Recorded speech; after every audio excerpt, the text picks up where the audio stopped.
Hey, guys, this is not really a part of our story, but I made a joke the other day when this card came out. I can't remember if I was on this channel or my other on Tarot Dog, but I commented that he raided my closet or that we shop from the same place. And I said, I have his necklace or he has mine. And I said I would wear it to prove he and I shop from the same jewelry store. And so obviously, since he's wearing his tonight, as am I, we must. Obviously, he's not borrowing mine, nor am I borrowing his. So we must each have our own. But just as a side note, I said I would prove that I'm rocking the Emperor's taste in jewelry here, and he's rocking mine. So there we have it. Just wanted to prove that we really were in sync, in harmony. So with that in mind, maybe we'll have some Emperor vibe. Who knows? But we're going to start this out, take a little peek at whatever the 8-8 energy is. Moon Pony, Nick, RT, hey. I was thinking about AC also. Yes. I know AC said that they weren't feeling really good, so I'm sending good vibes these last couple days for sure. Lots of love to everybody out there, and all the night owls, and everybody who's a daytime watcher as well. But I hope everybody is doing really well. We've got the Queen of Swords. So the energy starts out with clarity, communication, planning. We may have a Libra, Gemini, Aquarius. Wow. We have the Lovers, and we have the Five of Wands. Okay, so hang on. Is she sitting there trying to write something? Is she sitting there trying to figure out, strategize how to get to Paris to be with a lover? It feels like two people, maybe both, are either thinking about romance. He could be consulting with friends, with buddies.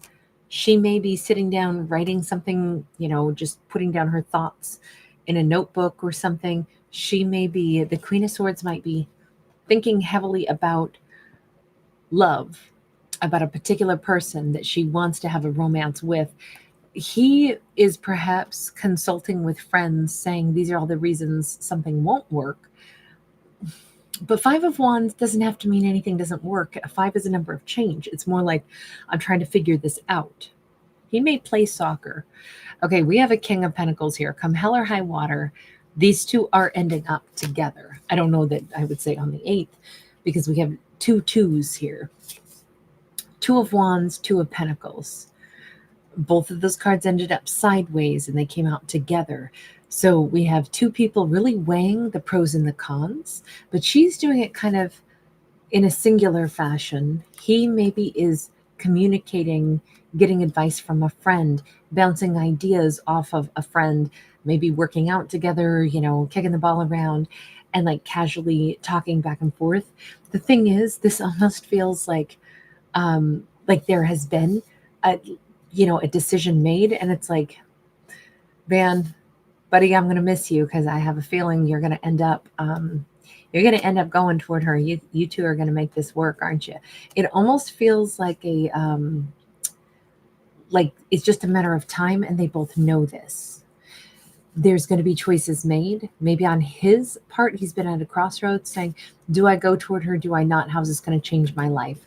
On her side, she's been weighing the pros and cons of like, can I juggle a relationship? I'm wondering if this is like long distance or something. Even the fact that it's like, could I meet them in Paris? Or, maybe these two would have to go to great lengths. Maybe she looks like she's in London over here. He could be anywhere in, a stadium, anywhere around the world. I know, soccer is, loved all around the globe. And he doesn't have to be a soccer player, obviously. I'm just saying they could be almost anywhere, but it's like the two of them could be a fabulous match, and they both are thinking the same thing. A lot would have to change in my life to be with this person, but honestly, I think I'm ready for that, even though there's a lot to consider here. Let me ask this. Do these two, it seems like they're both quietly, separately thinking things out, quietly, separately working through the, what would really need to happen. We've got the life force energy, which is great. Life force energy is let's just say that the two of them have energized one another. There's also kind of like they're meant to be. We get the Seven of Pentacles, it is sideways, shared energy.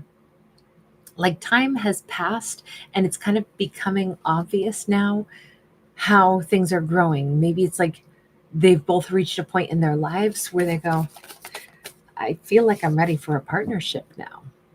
We have the Spirit of Cups, which is the Queen of Cups, and clear this water is crystal clear emotions. I think the feelings are there for both people. I still don't know, have they already been dating but didn't make it that serious? Have they been long distance pen pals? Or is this two people who haven't quite ever gotten something off the ground, but they're ready to? Or is this strangers who are like, I'm ready for a partnership, you know? I think I don't want to be single anymore. And it's just going to be serendipitous that these two are going to be on the same path to end up meeting each other. Because, you know, sometimes when you get to a point in your life where you're ready for a long-term commitment, that's when you're previously you wouldn't have noticed somebody that was, you know, the right person for you because you weren't looking for a long-term commitment or you weren't ready for it. Now they're both seemingly getting very clear about this. I'm ready for long-term commitment. What is the set of circumstances between them? Can we see that?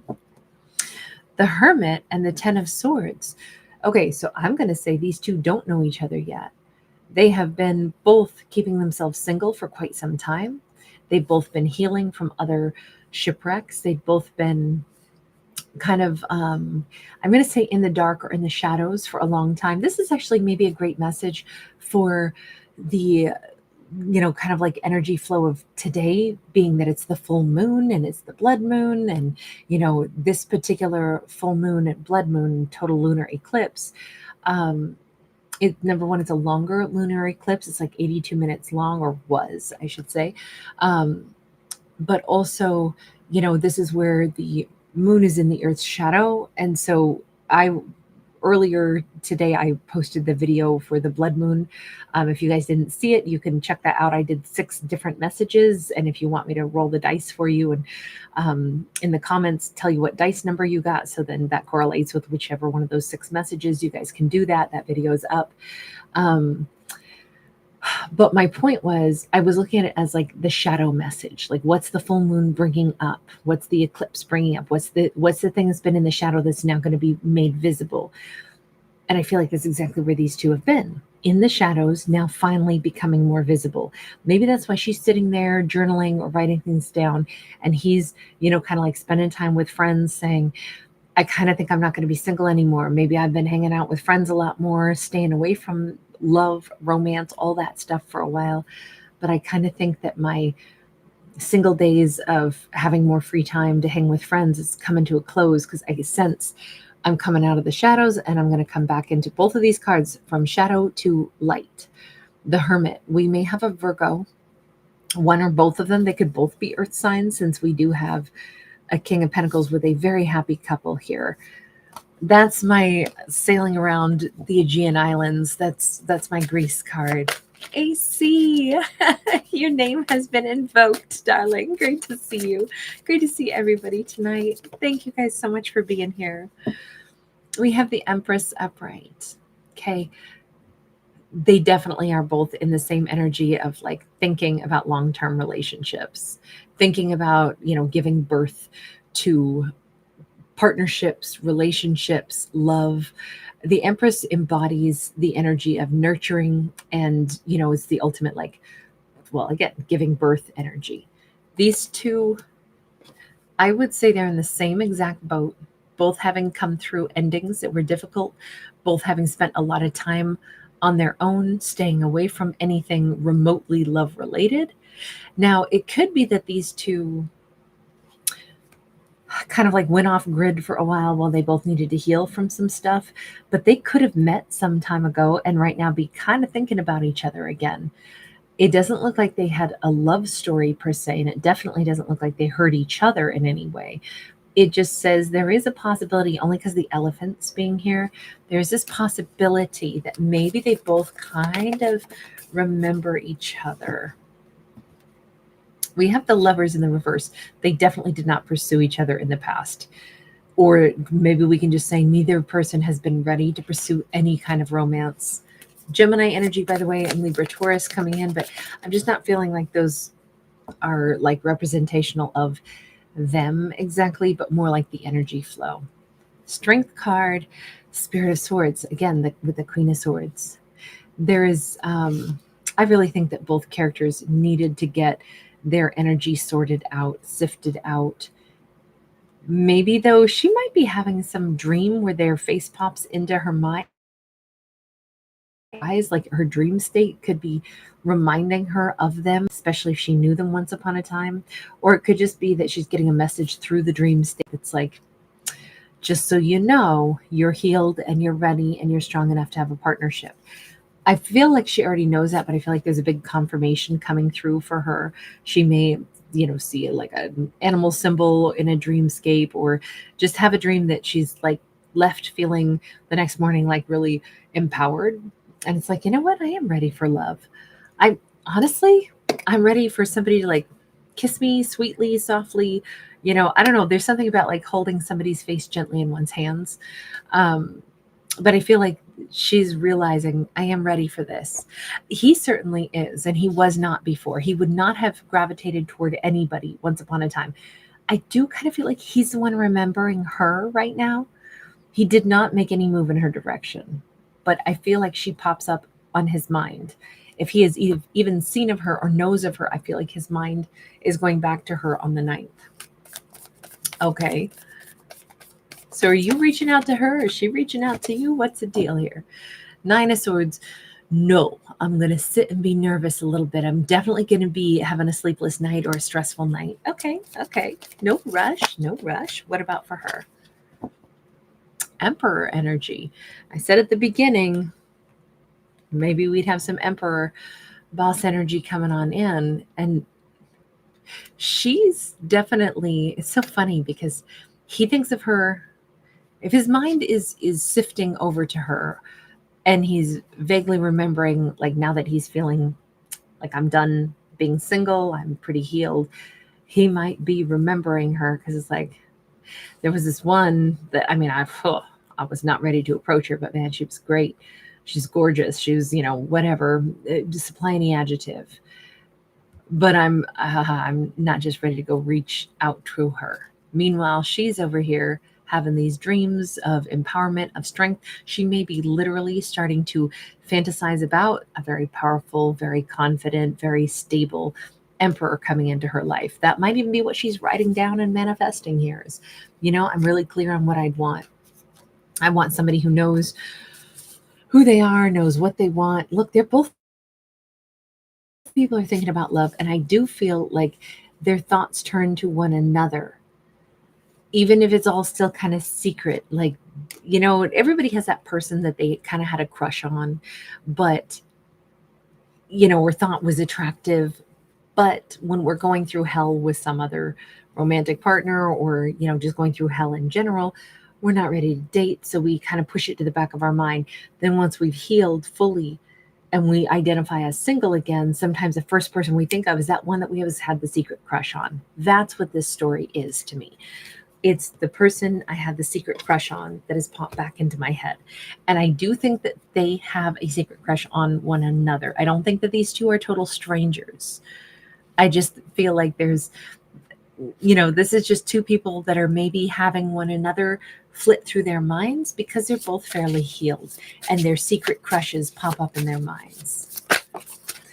I don't think anything's happening on I'm sorry, I keep saying the 9th, don't I? It's for the 8th.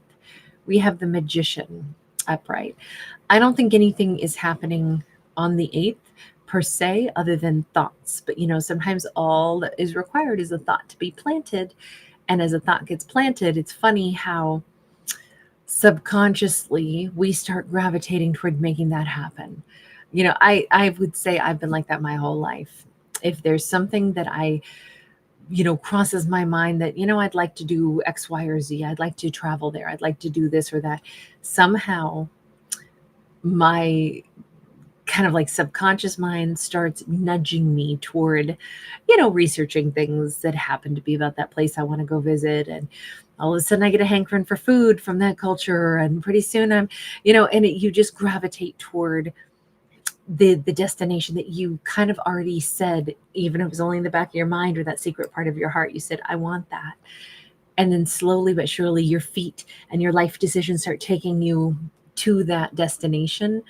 It doesn't have to be like a location or anything. I'm just saying, for example, but it could be any goal we set in our lives, or in this case, a person. We see the masculine, whether or not he knows it, even though he said, I'm not ready to reach out to my secret crush. I wasn't before, I'm not now. In fact, it really stresses me out. But then we see him in his alchemist's dungeon over here, mixing stuff, maybe concocting some transmutation of his energy so he feels more confident. King of Cups sideways. Remember, we also saw her very clear with the Queen of Cups. We see, look, it's not going to happen right away, but these two are getting into the same frequency. This storyline picks it up right where we have two people that are, at least on the 8th, they're kind of acknowledging, I'm not going to stay in silent mode anymore. And yes, there's a secret crush that I had, but it's kind of like still, then running away from that thought and still being like nervous. This feels a little like, when we don't want our crush to know it. It feels kind of like, kid style behavior right now, but it's just because they barely came out of this shadowy time, right? Each one of them barely is starting to think about being ready to date again. So I'm glad that they're not really rushing things. I'm glad that they're just kind of setting intentions, however subtly, in the way back of their minds. She's a little bit more, I think, straightforward with what she'd like. I think he's working on, building the confidence to pursue what he wants to. Well, the person that he wants to. He's not there yet, not on the 8th, but that's all right. The intentions have actually been set, and now their little feet will carry them forward on this life plan, because desire and intention, I always think, especially subconscious desire and intention, I think those are some of the most powerful and potent motivators, sometimes more so than when we say, oh, I want this, I'm going to do this. Sometimes I think that our subconscious wants maybe come to pass more easily and more successfully than our conscious desires. Because with conscious desires, then you have to set aside time, and you got to, if I said I'm going to do that half marathon or that whole marathon, I really have to train for it, right? You have to set aside time to do stuff in your conscious mind. In your subconscious mind, you find a way to weasel your way.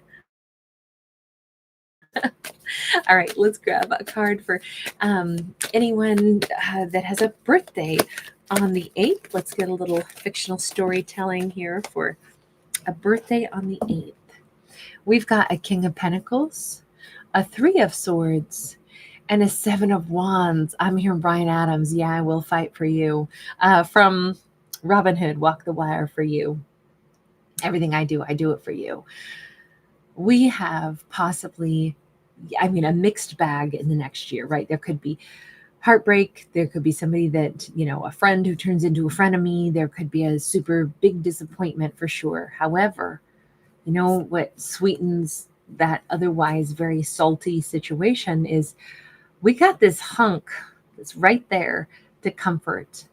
Then we also have him ready to step up and be like, that ain't fair. I'm not gonna, I'm here for you. I'm gonna step up and make you feel protected. We have somebody who wants to be a true friend, a true companion, a true lover, very true blue. There's a King of Pentacles energy coming into our character's life. And sometimes against a backdrop of unkindness, that's where we can be very devastated to find out that somebody who we thought was a friend is a frenemy. But then sometimes we discover other people that we didn't even know were going to be such great friends or confidants, or um, individuals that we could really like build with. Sometimes it's against that backdrop that we learn who is like a really great person and who genuinely does have our back. And so I know it's sweet and salty, but this is pretty amazing. Anybody who's lucky enough to have an amazing King of Pentacles fighting in their corner, having somebody's back, that's incredible. And it really, I think, softens the blow of any kind of heartbreak or betrayal when you've got somebody that's the absolute opposite, like that juxtaposition of like, this sucked really bad, but what it showed me is like, you were so amazing and you were there for me at a time when I really needed a friend. Or this is how a friend becomes a lover. So we certainly see a mixed bag in the next year, but I kind of mostly see good. And sometimes I think, when we have those heartbreaks, I mean, of course, a heartbreak is awful, but if something really shouldn't have been in our life anyway because it was going to betray us, better to rip off the Band-Aid and find out about it. And then if the byproduct of all that is we learn that there's somebody else who's so much kinder, so much better, then what a win that is, right? So it just really feels like there's going to be maybe some surprises as to, in a moment of sadness, we see somebody that we didn't expect, like completely standing up and standing beside our character. And that looks really nice. All right, you guys, thank you so much for being here. Travis Rose, great to see you again tonight. AC, so awesome to see you out there, sweetheart. I hope you're feeling so much better. Muds Maliki, hi, sweetheart. Yes, definitely. Hey, Jeff Virgo. I love the little airplane. Where are you traveling? Safe travels wherever you go. I hope you've got your St. Christopher's, the traveler's saint, right? The little one that don't a lot of surfers have them. I sent St. Christopher's to my family members for travel also. So anyway, just sending you lots of support, lots of good vibes on your travels. Victoria Rose Noir. Thank you, love. Oh, Travis, Paris is amazing. I've been there a couple times and it was absolutely stellar. So much more beautiful than I had imagined. Really nice and such nice people. It was fantastic. Oh my gosh. Sweet. Uh, you are invoking James Taylor.